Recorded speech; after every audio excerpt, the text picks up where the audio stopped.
कौन देवता प्रसाद खाते किंतु मु आपको प्रमाण करदेवी गोटे देवता प्रसाद खा से देवता किए आया अग्नि खाइबेन केमि कथा हूँ मनुष्य टिके बुद्धि अधिका लगा ठाकुर को पाखे देखला कौन देले फेर कौन देले सर बुद्धि लगेगा यज्ञ कले सर किंतु भोग देले फेर आपण एकादशी दिन रुटी भोग देले मु खाइबी द्वादशी भात भोग देले मु खाइबी तेल व्यवस्था आरंभ कला सी ठीक ना नहीं किंतु ता सत्वे भी मनुष्यर लोभ एते बढ़ीगला जे ठाकुर को देला गोटे निजे खाइला गोटे आज गोटे ठीक रही भल होता बर्तमान मनुष्य एत स्वार्थी होगला एत विवाह लालसार बशवर्ती होगला जार कारण है कौन कर तार मूल पॉइंट है कौन से बर्तमान ठाकुर को देले बिना पियाज रसुण बिना आमिष कि निजे खाए आमिष ठीक ना बोले पुणी निजे कहते ठाकुर प्रसाद खाती ना जे ठाकुर कौन करती बासना भोग कर ठाकुर केवल बासना नियंती ठाकुर भोग खाती ना आपण मान ये धारणा तो कौन कह जाए ठाकुर केवल बासना नियंती सुरभि नियंती तो कथा अच्छा पचार आपण घर जो ठाकुर को विरोधी खाद्य या तो से बासना नौ आया कौन आप निजे कहते ठाकुर को नाक फाँका ना मुझे कौन बुझु आज्ञा से ऋषिमुनि मैंने आमको एक सुंदर पद्धति देते क्यों कार्य द्वारा 33 कोटी देवता संतुष्ट हम जानते एकमात्र हूँ यज्ञ एकमात्र हूँ अग्निहोत्र जहाँ द्वारा पृथ्वी जिते देवता अच्छा विश्वर समस्ते से संतोष हे और आमको जहाँ कर्तव्य दृष्टि आमको आशीर्वाद दे बुझ केमी हूँ तार परमाणु नियम मन मन मानतु ना मुझे सब गोटे कथा कहूँ आर्य समाज वैदिक विचार आप गोटे कथा कहे प्रत्येक कथा को जबरदस्त मानतु ना विचार खोले रखु विचार करूँ सत्य हेले ग्रहण करूँ असत्य हेले परित्याग करूँ किए कहूँ मानतु ना निजर विचार बुद्धि लगा या द्वारा जीवन जाक आप मानिए बुझे देख आम जो कार्य करुचे निजर कल्याण जगत कल्याण आपण घरे कौन पूजा पाठ हेले कौन पूजा पाठ जो प्रसाद आप करती से प्रसाद जदि आपंकर पड़िशा घर सहित पाटिमुंड हो कड़ीकजिया होदी केस बास लगी आपण घर को प्रसाद पठेबे पठेबे ना के पठेबे पाटिमुंड के पठेबे किंतु आपण यज्ञ करेंगे घरे शत्रु घर कह कि से घर यज्ञ करुँचा पवन नेबिनी आज्ञा यज्ञ तो वायुमंडल मिसीगला से कौन नेबिनी धरत आम हिंदू लोक यज्ञ करुचे आम प्रसाद मुसलमान भाई खाइबन खाइब कि यज्ञ कले मुसलमान भाई पाइब ना नहीं से कह कि हिंदू लोक यज्ञ कर मुसलमान लोक मुझे पवन नेबिनी आया ब्राह्मण हरिजन आमर तो एमती पार्थक्य अच्छी हरिजन मान को छुईबानी अमके बहुत कथा नहीं आम बर्तमान बहुत लोक घर अच्छी ना कथा कुकुर को घर छुँच मणि छुना ठीक ना बोले आम घर जो कुकुर पालुचे सी आम सागर शुणुची किंतु मनीष को घृणा कर उठू ठीक है किसी बुझाते नहीं आएगा मनीष आज धर्म ना जिते अधर्म कर पृथ्वी कि करना आपण मैंने मानव साहसा करती ना मार्गशीर मसरे एपटे हुए तो हुए तो अच्छा लक्ष्मी को कौ कारण बाहर कले जगन्नाथ बलभद्र रामलाल घर को जाइए शेष बुली बुली जगन्नाथ बलभद्र क्या घर खाइले आम जगन्नाथ को मानना ना आम चंडाल देखिए घृणा करूँ जगन्नाथ भक्त ना जगन्नाथ शत्रु मुझे बुझीपारे आपण मैंने जगन्नाथ को मानती तो जगन्नाथ जहाँ करें मु जगन्नाथ शत्रु ना जगन्नाथ भक्त जगन्नाथ का चंडाल घरे खाइले चंडाल घरे निजे रोषे करदेला खाइले आम जो कहूँ गोटे अन्य लोक कहूँ शोबू उठना हईराण भर मु जगन्नाथ माने कथा बुझना मु भगवान को माने भगवान को नियम माने एटा भगवान का भक्तर लक्षण कि मु बापा को मानिबा अर्थ कौन बापा आदर्श मानिबा बापा नियम मानिबा बहुत लोग बापा को मानती कि बापा नियम मानती बापा नियम मानि बापा भक्त बोली कहला तो मानतु किए कहला मनीष को मनीष घृणा करूँ ସେଥିପାଇଁ ପରିସ୍ଥିତି ବର୍ତ୍ତମାନ ବହୁତ ଜଟିଳ ହେଇଗଲାଣି। ଆପଣ ବୁଝୁଛନ୍ତି ସେ ଦୁଃଖ ଆଲୋଚନା ଏଠି ନୁହେଁ ମୁଁ କହୁଛି। ସେଥିପାଇଁ କେବଳ ମାତ୍ର ଏକମାତ୍ର ଯଜ୍ଞ ଯାହା ବିଶ୍ୱର କଲ୍ୟାଣ କରେ, ଶତ୍ରୁ ମିତ୍ର ସମ୍ପ୍ରଦାୟ ହିନ୍ଦୁ ମୁସଲିମ ବୌଦ୍ଧ ଖ୍ରୀଷ୍ଟିଆନ ସମସ୍ତଙ୍କର ଉଦ୍ଧାର, ବୁଝିଲେ। ସେଥିପାଇଁ ଯଜ୍ଞରେ ଆମ ପୁରୋହିତ ମାନେ ଦେଖିବେ, ଆମ ଘରେ ଯୋଉମାନେ ପୁରୋହିତ ମାନେ ଆମର ପୂଜା ପାଠ କରନ୍ତି ସେମାନେ କଣ କରନ୍ତି, ସେଇ ଯଜ୍ଞରେ ହିଁ କୁହନ୍ତି ମହାଲକ୍ଷ୍ମୀ ସ୍ୱାହା ସରସ୍ୱତୀ ସ୍ୱାହା ନାରାୟଣ ସ୍ୱାହା ବିଷ୍ଣବେ ସ୍ୱାହା। କାହିଁକି ସେମାନେ ଜାଣନ୍ତି ଯଜ୍ଞ ମାଧ୍ୟମରେ ସବୁ ଦେବତା ପାଆନ୍ତି। ଆଉ ଯେତେ କରାଯାଏ ଏସବୁ ହଉଛି ଏକ ମାଧ୍ୟମ, ବଞ୍ଚିବାର ମାଧ୍ୟମ, ବୁଝିପାରୁଛନ୍ତି। କିନ୍ତୁ କେବଳ ଯଜ୍ଞ, ସେଥିପାଇଁ ମୁଁ କହୁଥିଲି ଯଜୁର୍ବେଦର ପ୍ରଥମ ମନ୍ତ୍ର, ଯୋଉମାନେ ବେଦ ପଢୁଛନ୍ତି ଯଜୁର୍ବେଦର ପ୍ରଥମ ମନ୍ତ୍ରରେ ଅଛି ଈଶ୍ୱର ଯେତ୍ୱା ବାୟ ବସ୍ତ ଦେବ ସବିତା ପ୍ରାର୍ପୟତୁ ଶ୍ରେଷ୍ଠତମାୟ କର୍ମରେ। ହେ ପ୍ରଭୁ ମୋତେ ଶ୍ରେଷ୍ଠତମ କର୍ମରେ ପହଞ୍ଚେଇ ଦିଅ। ଶ୍ରେଷ୍ଠତମ କର୍ମ କଣ? ଦୁନିଆର ଶ୍ରେଷ୍ଠ ତ ଭଲ, ପୁଣି ଶ୍ରେଷ୍ଠତମ କହିଲେ ମାନେ ବେଷ୍ଟ, ମାନେ ଶ୍ରେଷ୍ଠର ସବୁଠାରୁ ଶ୍ରେଷ୍ଠ ସେ କିଏ? ସେ ହଉଛି ଯଜ୍ଞ। ଶତପଥ ବ୍ରାହ୍ମଣରେ ମହର୍ଷି ଯାଜ୍ଞବଲ୍କ୍ୟ କହିଲେ ଯଜ୍ଞ ହୋଇ ଶ୍ରେଷ୍ଠତମ କାରଣ। ଯଜ୍ଞ ହଉଛି ସବୁଠାରୁ ଶ୍ରେଷ୍ଠ। କାହିଁକି? ବା ଯଜ୍ଞରେ ଆପଣ ଚାହିଁଲେ ସ୍ୱାର୍ଥପର ହେଇପାରିବେ ନାହିଁ। ଆପଣ ଆପଣଙ୍କ ଘରେ ଯଜ୍ଞ କରିବେ, ଯଜ୍ଞର ପଦ୍ଧତି ମାନେ ଲାଭଟା କଣ ଜାଣୁଛନ୍ତି? ପ୍ରଥମେ ଆପଣଙ୍କ ଘରର ଦୂଷିତ ବାୟୁ ଅଗ୍ନି ଦୟାକରି ବାହାରକୁ ବାହାର କରିଦେବେ, ହବ ନା ନାହିଁ? ଆପଣଙ୍କ ଘରେ ଆପଣ ଯଜ୍ଞ କଲେ ଗୋଟେ ସୁବାସିତ ହବ ନା ନାହିଁ? ଦୂଷିତ ବାୟୁ ବାହାରକୁ ବାହାରିବ। ଦୂଷିତ ବାୟୁ ବାହାରିଲା ପରେ ଏ ସୁଗନ୍ଧ କେବଳ ଆପଣଙ୍କ ଘରେ ରହିବ ନାହିଁ, ଏ ସୁଗନ୍ଧ ମଧ୍ୟ ଚାରିଆଡେ ବିଚ୍ଛୁରିତ ହେବ। ଅଗ୍ନୌ ପ୍ରାସ୍ତାହୁତି ସମ୍ୟକ୍ ଆଦିତ୍ୟଙ୍କ ପ୍ରତିଷ୍ଠତେ। ଆପଣ ଯଜ୍ଞରେ ଗୋଟିଏ ଆହୁତି ଦେଲେ ସେ ସିଧା ସୂର୍ଯ୍ୟଙ୍କ ନିକଟକୁ ଯିବ। କାହିଁ ଜାଣିଛନ୍ତି? ଅଗ୍ନିର ଶିଖା ଉପରକୁ ଯାଏ ନା ତଳକୁ ଯାଏ? କାହିଁକି ନା ଅଗ୍ନିର କେନ୍ଦ୍ର ହଉଛି ସୂର୍ଯ୍ୟ, ଉପରକୁ ଯାଏ।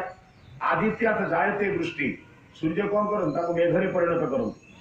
ମେଘରେ ପରିଣତ କରିବା ଦ୍ୱାରା କଣ ହେଲା? ବୃଷ୍ଟି ହେଲା। ବୃଷ୍ଟି ହେଲେ ଅନ୍ନ ସୃଷ୍ଟି ହେଲା, ଅନ୍ନ ଦ୍ୱାରା ପ୍ରଜା ସୃଷ୍ଟି ହେଲେ। ପଶୁ ପକ୍ଷୀ କୀଟ ପତଙ୍ଗ ଆପଣଙ୍କ ଯଜ୍ଞ ଦ୍ୱାରା ବଞ୍ଚିଲେ ନାହିଁ। ସେଥିପାଇଁ ଋଷିମୁନି ମାନେ ମହଣ ମହଣ ଘିଅରେ ଯଜ୍ଞ କରୁଥିଲେ। ଆପଣ କଳ୍ପନା କରୁଥିଲେ ମହଣ ମହଣ ଘିଅରେ, ପୁଣି ଅରଣ୍ୟରେ। ଅରଣ୍ୟରେ ଅମ୍ଳଜାନର ଅଭାବ ନଥିଲା, କିନ୍ତୁ କାହିଁକି କରୁଥିଲେ ନା ବୃକ୍ଷ ବଞ୍ଚିଲେ ଅରଣ୍ୟ ବଞ୍ଚିଲେ ଆମେ ବଞ୍ଚିବା। ବୁଝିପାରୁଛନ୍ତି ତ? ଆପଣମାନେ ସୋମବାର କେଉଁ ଠାକୁରଙ୍କ ପାଖକୁ ଯାଆନ୍ତି? ସୋମବାର କୋଉ ଦେବତାଙ୍କ ପାଖକୁ ଯାଆନ୍ତି? ମହାଦେବ। ଆରେ ଶିବ କେବେ ବିଷ ଦେଇଥିଲେ? ଆମକୁ ଅମୃତ ଦେଇଥିଲେ, ପୁରାଣରେ ଲେଖା ଅଛି। କିନ୍ତୁ ସର୍ବଦା ବିଷ ବି ଅମୃତ ଦଉଛନ୍ତି କିଏ? ସର୍ବଦା ଅହରହ ସାପ କହିପାରିବେ? ବିଷ କାଇଁ କଣ? ସାପ ବୁଦ୍ଧି ବାହାର କଲା। ବୃକ୍ଷ ଅଙ୍ଗାରକାମ୍ଳ ଗ୍ରହଣ କରନ୍ତି, ଅମ୍ଳଜାନ ଦିଅନ୍ତି। ସର୍ବଦା ଅହରହ କଣ ବା ବିଜ୍ଞାନରେ କଣ ନା ଆମେ ଛାଡୁଥିବା ଅଙ୍ଗାରକାମ୍ଳକୁ ଯଦି ବୃକ୍ଷ ଗ୍ରହଣ ନ କରନ୍ତା ବୁଝିପାରନ୍ତେ? ବୃକ୍ଷ କେତେ ଉପଯୋଗୀ ବୁଝନ୍ତୁ। ଆଜି ମନୁଷ୍ୟ ବୁଦ୍ଧି ଭ୍ରଷ୍ଟ ହେଇଛି ବୋଲି ବା କହୁଛି। କାଲି ମୁଁ ଦୁଃଖର ସହିତ କହୁଥିଲି ଆପଣଙ୍କ ଅଞ୍ଚଳରେ ମତେ ଯଦି ଏଇ ପତ୍ରରେ ଖାଇବାକୁ ପଡିବ, ଭଦ୍ରକରେ ବାଲେଶ୍ୱରରେ କଣ କରିବୁ ଆମେ? ଆପଣମାନେ ବର୍ତ୍ତମାନ ଆଉ ସେ ପ୍ରକୃତି ଆପଣଙ୍କୁ ସେ ଜିନିଷ ଆଉ ଯୋଗଉନି। ବୁଝିପାରୁଛନ୍ତି ମୋ କଥା? ଅରଣ୍ୟ ମଧ୍ୟରେ ପ୍ରତ୍ୟେକ ଦିନ ଯଜ୍ଞ କରୁଥିଲେ। ଯଜ୍ଞ ଦ୍ୱାରା କଣ ହଉଥିଲା ନା ବାୟୁମଣ୍ଡଳରେ କେବଳ ଶୁଦ୍ଧ ହଉନଥିଲା, ବୃକ୍ଷଲତା ବଞ୍ଚିବୁଥିଲେ ଓ ବୃକ୍ଷଲତା ଆମକୁ ସୁନ୍ଦର ଅମ୍ଳଜାନ ଦଉଥିଲେ। ସେଥିପାଇଁ ଯିଏ ସବୁଦିନ ଅମ୍ଳଜାନ ଦିଏ ତାକୁ ଆମେ ଠାକୁର ବୃକ୍ଷ କହୁ। ତୁଳସୀ, ବେଲ, ଲିମ୍ବ ଏବଂ ଆଦି ଗଛକୁ ଆମେ କାହିଁ ଅଶ୍ୱସ୍ଥ ଏ ଗଛକୁ କାହିଁ କହୁ? ସର୍ବଦା ସେ ଅମ୍ଳଜାନ ଦିଅନ୍ତି। ଏଥିପାଇଁ କୁହାଯାଇଛି ସେ ଆମେ କେବେ ନଷ୍ଟ କରିବା ନାହିଁ, ଦେବତାର ଗଛ ବୋଲି କୁହାଯାଇଛି। ବୁଝିପାରୁଛନ୍ତି? ତେଣୁ ସେ ବୃକ୍ଷ କାହିଁକି ଦିଆଯାଇଛି ନା ବୈଜ୍ଞାନିକ ଋଷିମୁନି ମାନେ ଜାଣିଥିଲେ ଏ ସର୍ବଦା ଅମ୍ଳଜାନ ପ୍ରଦାନ କରୁଛନ୍ତି। ତେଣୁ ମା ଗୋଟେ କାମ କରନ୍ତୁ, ଆପଣମାନଙ୍କର ଜନ୍ମଦିନରେ ମାନେ ଆପଣଙ୍କର ନୁହେଁ, ଆପଣଙ୍କ ପିଲାର ଜନ୍ମଦିନରେ, ଆପଣଙ୍କର ମାନେ ପରିବାରର ଯୋଉ ଶ୍ରାଦ୍ଧ ହଉଛି, ସ୍ମୃତି ଦିବସ ପାଳନ କରୁଛନ୍ତି, କିମ୍ବା ବହୁତ ଲୋକଙ୍କ ଘରେ ଆପଣ ଯୋଉ ପାଳନ କରୁଛନ୍ତି କଣ ଯୋଉ ବୁଝିଲେ ଆପଣ ଶାଦୀ ସାଲଗିରା ଯାହା କହନ୍ତି, ମ୍ୟାରେଜ ଆନିଭର୍ସରୀ ହଉଛି ନା ନାହିଁ? ଆଜ୍ଞା କାଳେ ହଉଥିବ ତ, ବୟସ ବଢିଗଲାଣି ସିନା ହଉନି, ପୁଅ ବୋଉ ତ କଲେ ଆଉ ବାପା ମାଙ୍କର କୋଉଠି ମନେ ପଡିବ ନା କଣ? ତଥାପି ହଉଛି ଯଦି ଏଇ 5ଟା ପର୍ବରେ ଗୋଟିଏ ପର୍ବ ଘରେ ଘରେ ମାନେ 4 ପର୍ବ ଘରେ କରନ୍ତୁ, ଗୋଟିଏ ପର୍ବ ସମସ୍ତଙ୍କୁ ଡାକି କରନ୍ତୁ। କାହିଁକି? ସେଦିନ ସଂକଳ୍ପ କରନ୍ତୁ ମୋ ପୁଅର ଜନ୍ମଦିନ ମୁଁ ଗୋଟେ ବୃକ୍ଷରୋପଣ କରିବି, ମୋ ପୁଅର ଜନ୍ମଦିନ ମୁଁ ଯଜ୍ଞ କରିବି। ଏବଂ ଯଜ୍ଞ କରିବା ଦ୍ୱାରା କଣ ବିଶ୍ୱର କଲ୍ୟାଣ ହେବ, ସାରା ଜଗତର କଲ୍ୟାଣ। ଆପଣ ଚାହିଁଲେ ବି ଆପଣଙ୍କର ଏକୁଟିଆ ଘରେ ରଖିପାରିବେ ନାହିଁ। ଆପଣ ସେଥିପାଇଁ बहुत कथा अच्छी यज्ञ को श्रुव धरी पर्यंत मंत्र पढ़ुच स्वाहा कहवा पर्यंत धरला पर स्वाहा जो यज्ञ कुंड में देले आप सागे सागे कहते इदम न मम या मोर नुहे यह विश्व हे प्रभु विश्व कल्याण कर जगतर कल्याण करने एकमात्र साधन हूँ यज्ञ एवं आपंकर पुअर जन्मदिन में झीर जन्मदिन में पिलामानंकर जन्मदिन में आपण ये जो विदेशी संस्कृति की संग्रह करंतु नहीं आपण काटी खाऊ ना बाटी खाऊ आउ काटी खाऊ ना बाटी खाऊ बुंदिया मिठे रखु भांगी खाऊ समस्त को दिंतु बांटू आम शह शह जगार करूँ अच्छा अच्छा लोक आप भावुनि आईएएस अफिसर ओएस अफिसर आईडीएम आम बंधु मान जो निजर लोक अच्छा से कार्य कर वर्ष पिला से दीप जालतु केवे मोमबती लिभातु ना बुझे दीप प्रज्वलन करूँ क्या दीप प्रज्वलन कले आलोकर कम करने छुआटी अनुप्राणित हम नंबर 3 प्रत्येक जन्मदिन में पिला ग्रहण नवापाई अपेक्षा न करूँ द्वारा दबा कम कर कौन करूँ ना कौन सी गरीब बस्ती की चली जातु खंडे गोटे किलो फल किणतु अति गरीबटी जे रोग में पड़ी फल टी खाई पार नहीं गोटे किलो आपेल कि आपण पुआ हाथ में कहतु ने माँ ने नमस्ते करू से फल टी दऊ पेंट खंडे दऊ सार्टे दऊ कि कपड़ा टे दऊ किंबा बही खंडे कि आप गोटे गरीब पिला को दिंतु कलम दीटा कि दिंतु हम ना नहीं पिला बुझे मो माँ मत दबा शिखौ काली सकाल से आईएएस हेले ओएस हेले डाक्तर हेले इंजीनियर हेले से नब ना दब से मो माँ मत शिखी देवी मुझे नेबी ना आज जानते मरवा लोक को आईसीयू पूरी जे टंका लक्ष लक्ष नौ से डाक्तर ना मूर्ख मोर कहवा एम समस्ते आप विचार करूँ जे प्रभु अंतर्पक्ष मु कौन करवा उचित कौन करवा अनुचित एगुड़िक बुझीगले आम समस्ते जाना मु आशा करुच्छे आपण आम प्रभु को प्रार्थना करवा प्रभु ये विश्व में यज्ञर कार्य अधिक तो बुझे आपण मैंने चाहिए आम बर्तमान निज निज घर यज्ञ करवा ये यज्ञ करने पुरोहित सबुदिन आवश्यकता ना आपण घरे आप ठाकुर पूजा कर आजिकल समस्त घर ठाकुर अच्छे आज्ञा अच्छा आज कौन ठाकुर पूजा आप पुरोहित आसिक बस से गोटे पूजा यज्ञ करवा मात्र 16टी आहुति जो मैंने दैनिक यज्ञ आम मैंने करुचु आम घरे होउछि मात्र 16टी आहुति 30 रु 40 ग्राम घी जीव आप साकेल टे घृत टे काठ टे घर रखिदे समिति टे रखिले निजे पति पत्नी उभय बसिले बस सागरे बसिले जड़े जड़े कौन करेंगे जड़े घी देले जड़े आपको साकल्य देले मात्र 15 मिनिट काम आम संध्या कर प्रार्थना करुचु यज्ञ करुचु सब 30 मिनिट प्रार्थना माने ब्रह्मयज्ञ 15 मिनिट देवयज्ञ 15 मिनिट अधघंटे काम शेष या द्वारा प्रत्येक दिन आम घर वायुमंडल अशुद्ध हो देखो आपण मैंने प्रत्येक दिन मलमूत्र छेप खंगार द्वारा वायुमंडल नष्ट कर समस्त घर बाथरूम टा थी घरे जो गैस पाइप बाहर ना घरे जो दिन सरकार नियम कर तो गैस पाइप तोरी घरे पशु से जान परिस्थिति कौन जगत नष्ट है मोर कौन अच्छी अरे तुम भी जगत किसी कर तुम वायुमंडल नष्ट कर किसी करवा दरकार नहीं कौन करेंगे वायुमंडल शुद्ध हम एकमात्र उपाय दुईटा कम अग्निधान वृक्षरोपण ये दुईटी व्यतीत तृतीय बाट ना भलरे बुझंतु एक विज्ञान कौन आप आगे वृक्षरोपण करेंगे ना अग्निधान करेंगे या बात ना आप जानते अशोक चारुगिरी देहांत हो गले गोटे राइस मिल मालिक मैंने पाखे 600 लोक काम कर राइस मिल अच्छी दुकान अच्छी बाजार अच्छी बड़ बड़ कंपानी अच्छी छाड़ से विषय कहूँ जो गोटे छोटिया आलोचन कहली मुझे आप 2 व्हीलर चढ़ते ना हाँ मुझे 4 व्हीलर केतेटा अच्छी बोले 6टा मुझे ताठर बड़ बड़ चका गाड़ी केतेटा अच्छी जो ट्रक केतेटा बोले 20टा मुझे आउ सब अच्छे हिसाब कले पाखापाखि 50टा गाड़ी आम मुझे आप गोटे लोक समग्र विश्व को आपण प्राय बोधे 1 पॉइंट नष्ट कर वायुमंडल आप सब गाड़ी गाड़ी जो धुआ बाहर कौन हो अवस्था मुझे आप किसी प्रतिकार करना खाली आप पूजा पाठ कले कौन हम बोले कौन कर बोले आप यज्ञ करने को पड़ो ना आप बर्तमान समाज में गोटे शत्रु आप सामाजिक शत्रु मु 2 व्हीलर चलुची मो गाड़ी धुआ बाहर ना नहीं मु समाज कौन कर सबुठ मनुष्यर श्रेष्ठ आहार कौन खाद्य न खाइले 3 दिन बचीजे पानी न पाइले गोटे दिन बचीजे कि पवन न मिले आम लोक को अन्न दान करुँ आम लोक को जल दान करुँ कि लोक बर्तमान शुद्ध वायु दान करूँ ଅଶୁଦ୍ଧ ବାୟୁ ଆପଣଙ୍କ ହାତରେ ନାହିଁ, କିନ୍ତୁ ବାୟୁକୁ ଶୁଦ୍ଧ କରିବା ପାଇଁ ଆପଣ ତ ଯଜ୍ଞ କରିପାରିବେ ନା ନାହିଁ। ଛାଡ଼ନ୍ତୁ, ଆପଣ ବ୍ୟକ୍ତିଗତ କରିପାରିଲେ ନାହିଁ, ଆସିକି ଦିନେ ସେସବୁ ପାଖରେ ପହଞ୍ଚନ୍ତୁ, ଆର୍ୟ ସମାଜର ବନ୍ଧୁମାନଙ୍କ ପାଖରେ ପହଞ୍ଚନ୍ତୁ। ଏଠି ବଡ ଲୋକମାନେ ବସିଛନ୍ତି, ଆଜ୍ଞା ବର୍ଷରେ ଥରେ ଆମେ 100 କୁଇଣ୍ଟାଲ ମାନେ 100 କିଲୋରେ ଯଜ୍ଞ କରିବା, ଗୋଟେ କୁଇଣ୍ଟାଲ ଯଜ୍ଞ କରିବା। ମୋ କଥାଟା ବୁଝୁଛନ୍ତି ତ? 100 ଲୋକ ମିଶିବା, ଗୋଟିଏ ଗୋଟିଏ କିଲୋ ଘିଅ ଦେବା, ହବ ନା ନାହିଁ? ଏଠି 3 ଦିନ ଯଜ୍ଞ। ଗୋଟେ କଥା କହୁଛି, ଆଜ୍ଞା ବାୟୁମଣ୍ଡଳ ନଷ୍ଟ ହେଲାଣି। ଆପଣ ଚାହିଁଲେ ବି ଯଜ୍ଞର ଫଳ ଏକୁଟିଆ ରଖିପାରିବେନି। ମୁଁ ଯାହା କହୁଛି ଟିକେ ଦୟା କରନ୍ତୁ। ସମାଜ ନଷ୍ଟ ହବା ଅବସ୍ଥାରେ 2 ବର୍ଷ ଆମେ କରୋନାରେ ଘରେ ବନ୍ଦୀ ହେଇକି ପଡିଲେ, ମୁହଁରେ ତୁଣ୍ଡି ବାନ୍ଧିଲେ, ପଶୁ ଭଳିଆ ବାନ୍ଧିଲେ ନାହିଁ। ତେଣୁ ମୋର ଅନୁରୋଧ ଆପଣମାନଙ୍କୁ, ଆପଣମାନେ ମା ମାନଙ୍କୁ ମୋର ଅନୁରୋଧ, ନିଜ ସ୍ୱାମୀ ମାନଙ୍କର ନିଜର ରୋଜଗାର ଯଦି ଅଛି ଓ ନିଜ ସ୍ୱାମୀ ମାନଙ୍କର ରୋଜଗାର ଯଦି ଅଛି, 2 ଜଣ ସଂକଳ୍ପ ନିଅନ୍ତୁ, ଆମେ ବର୍ଷରେ ଥରେ ଗୋଟେ ସାମୂହିକ ଯଜ୍ଞରେ ନିଜେ ବସିବୁ, ଆହୁତି ଦେବୁ। ଆପଣ ଶୁଣନ୍ତୁ, ଆପଣ ମାନଙ୍କର ସହଯୋଗ ରହିଲେ ଆସନ୍ତା ବର୍ଷ ଏଠି 21 କଣ 200 କୁଣ୍ଡିଆ ଯଜ୍ଞ ହବ ନା ନାହିଁ? କାହିଁକି ହବନି? 200 କୁଣ୍ଡ କରିବା, 400 ଆହୁତି ଦିଆଯିବ। ଗୋଟେ କୁଣ୍ଡ ପାଖରେ 2ଟା ସ୍ୱର୍ଗ ଚାଲିଲେ କେତେ ହେଲା? 400 ହବ ନା ନାହିଁ? ଆରେ 400 କୁଣ୍ଡରେ ଯଦି ଆମେ ଆହୁତି ପ୍ରଦାନ କରିବା, ବାୟୁମଣ୍ଡଳ କାହିଁ ଶୁଦ୍ଧ ଆସିବନି? ମୁଁ ଏକୁଟିଆ କଥା କହୁନି, ଯେତେ ନଷ୍ଟ ହେଇଛି କିଛି ତ ଆମେ କରିପାରିବା। ଆମେ ମୋର ଅନୁରୋଧ ଆପଣମାନଙ୍କୁ, ଆପଣମାନେ ଏସବୁ ସମ୍ବନ୍ଧରେ ନିଜ ନିଜର ବିଚାର ଟିକେ ରଖନ୍ତୁ। ସମୟ ବହୁତ ଅଛି, ଆପଣମାନେ ପ୍ରତ୍ୟେକ ଦିନ ଯଦି କିଛି ସଂଗ୍ରହ କରିବେ, ସଞ୍ଚୟ କରିବେ, ତାହେଲେ ନିଶ୍ଚିତ ଏସବୁ କାମ ଭଲରେ ହେଇପାରିବ। ମୁଁ ଶେଷ କଥା ଆପଣଙ୍କୁ କହୁଛି, ଯଜ୍ଞ କେମିତି ସାତ୍ବିକ ହୁଏ ଆପଣମାନେ କରିଛନ୍ତି, ଯଜ୍ଞର ସାତ୍ବିକତାକୁ ଚିନ୍ତା କରିକି ଯିବେ।